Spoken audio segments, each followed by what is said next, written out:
Salamat, Viva Pit Senior. Mga kabisdak, karong adlaw is sinulog ron sa Cebu.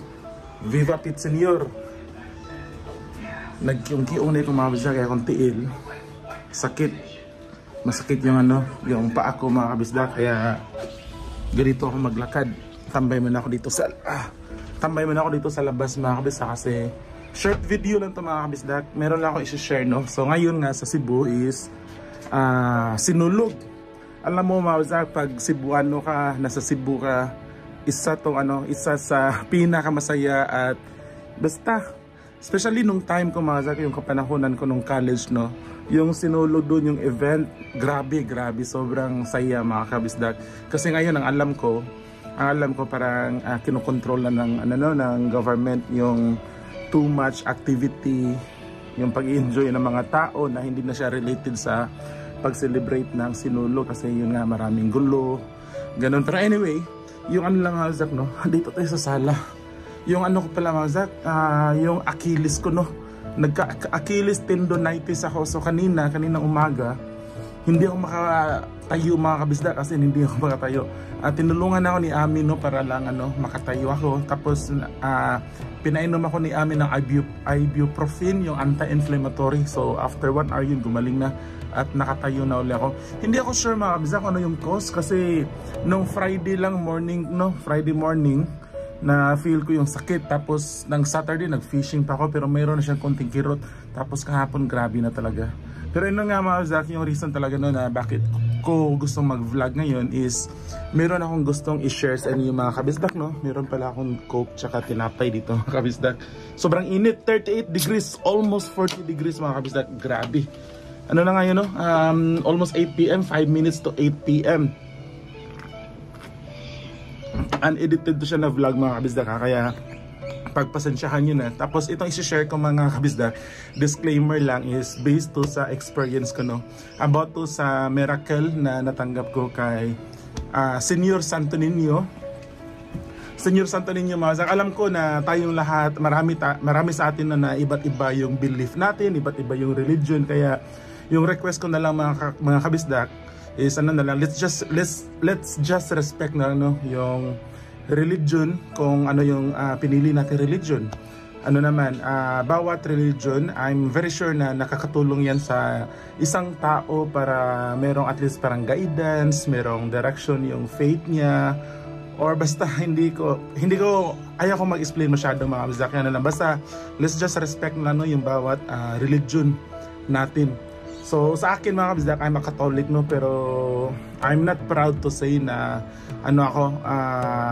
mabuting Christian or mabuting Catholic kasi yung pagsisimba nangalay kami magkumazak. Hindi ako kami, or even kami ni Ami, hindi kami regularly nakapagsimba.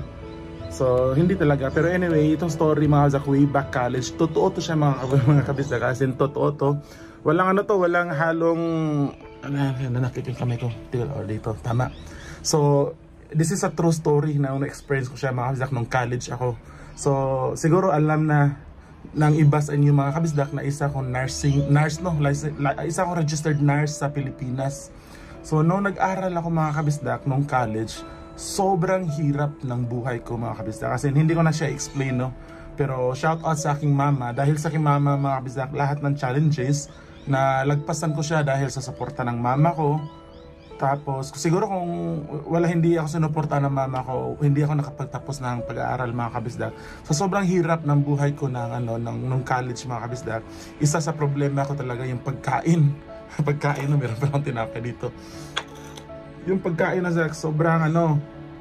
sobrang hirap para sa akin makakain ng 2 or 3 times a day. Imagine college na ako noon mga kabisdak. Kaya nung college ako sobrang payat ko. Ganun yung mukha ko. Pero maraming beses mga kabisdak, I tell you, I think more than 5 times na naisipan kong mag-stop ng schooling dahil sa hirap talaga ng buhay.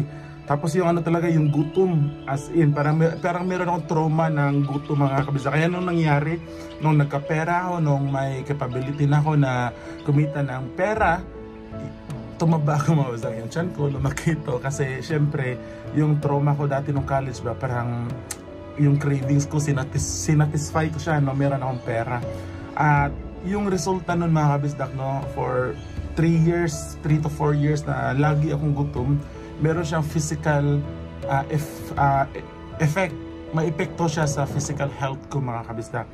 Ewan ko mga kabisdak kung ano yung reason, baka mental lang yun, pero yung nangyari, yung kamay ko parang pasmado mga kabisdak, sobrang tawag nito ng Tagalog, yung sa Bisaya pa, kurog kay kong kamot, yung shaky, very shaky yung kamay ko mga kabisdak nung nag-college ako, as in ito lang kayo, ganito. Ngayon wala na siya mga kabisdak, as in sobrang shaky.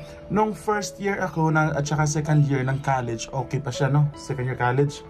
Tapos nung third year college mga kabisdak, doon kasi kami as a nursing student, doon kami magsisimula na mag-duty sa isang hospital.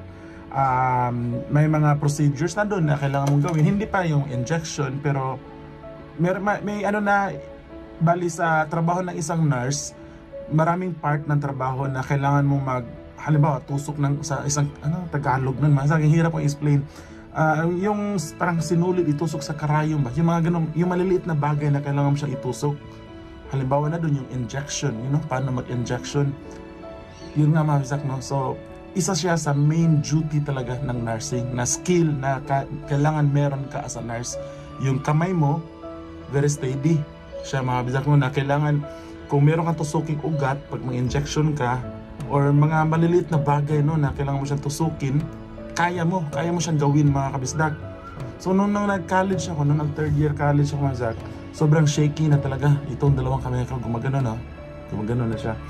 Sabi ko sa sarili ko, sasabihan ko yung mama ko na gusto kong mag-stop. Kung hindi man mag-stop, magpalit ako ng profession. Kasi parang yung nursing, parang hindi siya para sa akin, kasi ganito yung kamay ko.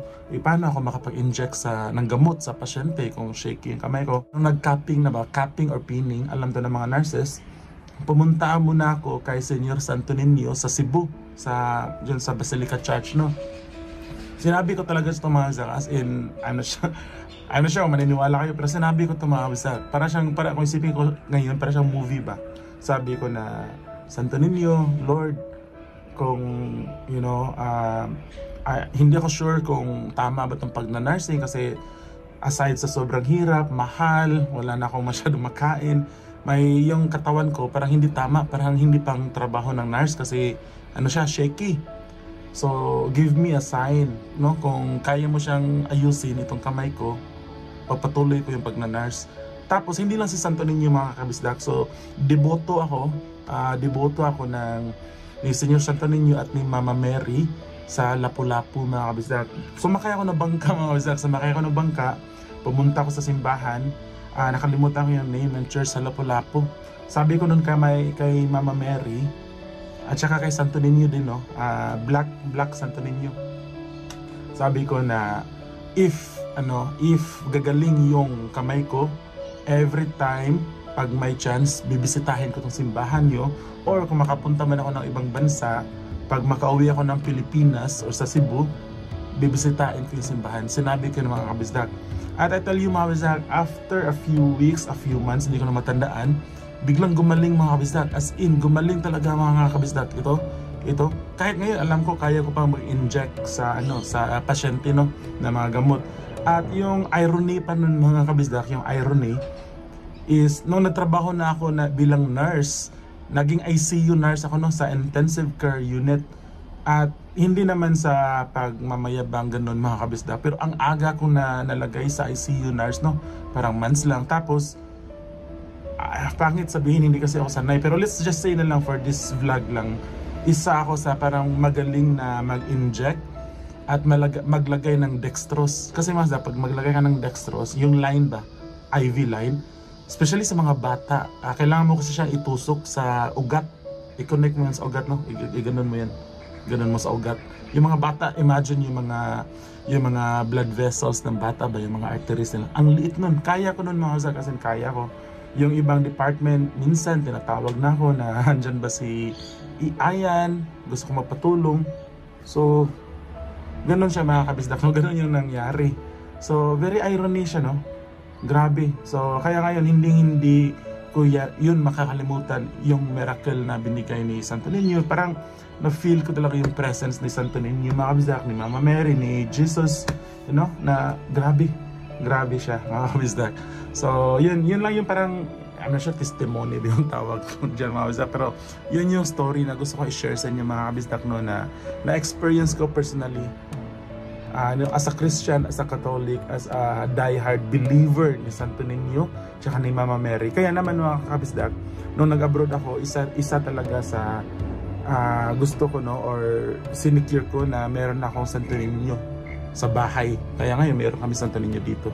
Alright, mga kabisdak, so yun lang, mga kabisdak, no, at Viva Pete Senior!